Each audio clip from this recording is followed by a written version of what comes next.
My ghost experience, take one. So my grandma is a very spiritual, kind-hearted, lovely, generous, wonderful human being. Please send me money, Grandma.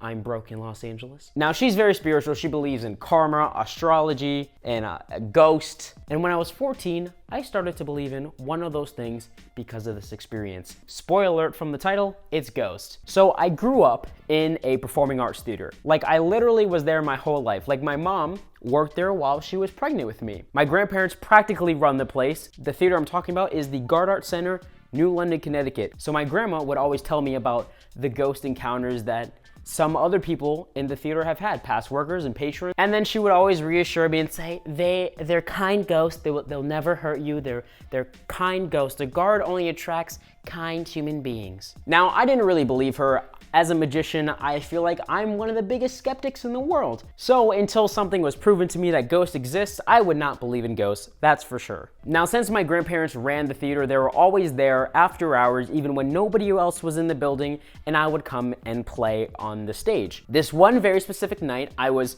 on the stage, I was performing a magic trick. It went something like this. Ladies and gentlemen, I have a handkerchief and I have a roll of money. Now watch this, just like your ex-wife does. I'm gonna make this stack of bills disappear. Maybe a little bit slower than your ex-wife did. Ready? Watch the bill. It goes into the bag, and 3, 2, it's gone. Magic. And when I finished performing that trick, I imagined in my head the crowd going wild. They're going nuts. They're like, ah, that was amazing. Ah, that was incredible. Ah, best magician ever. And as the clapping died down in my head, I just heard one single clap coming from the top of the balcony. I look up at the balcony where the sound's coming from, and I just see a shadow of a figure. And then I started to think, wait a second, me and my grandparents are the only ones here. Who is that? And I know for a fact it can't be my grandparents because I just left them from upstairs to come down here and perform. So I quickly scrambled for my phone, and I pulled out my phone, I turned on the flashlight, I pointed the light in that direction, and when I pointed, the clapping stopped, but I could still see the figure. But I couldn't really see a face, it was just a brighter figure. And then I hear the doors open, and I quickly flashed a light towards the door, and all of a sudden the house lights went up, and it was just my grandma. She was like, "Are you okay, Elijah?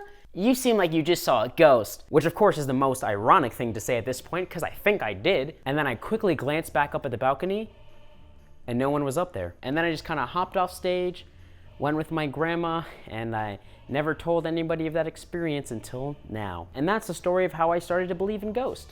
I actually have a couple other ghost stories. If you want me to tell you those, comment down in the comment section down below and I'll let you know. Have you had any ghost experiences? Comment down below, I really would like to know. If you like this video, tap that like button. If this is your first time watching it and you like what you saw, tap that subscribe button. If you want to watch more of these videos, tap that video on the screen. And if you want to support me and get some extra perks, check out the Patreon link on the description down below and on the screen. I messed up my words. And that's that. Thank you very much for watching. My name is Elijah Pysyk, the end.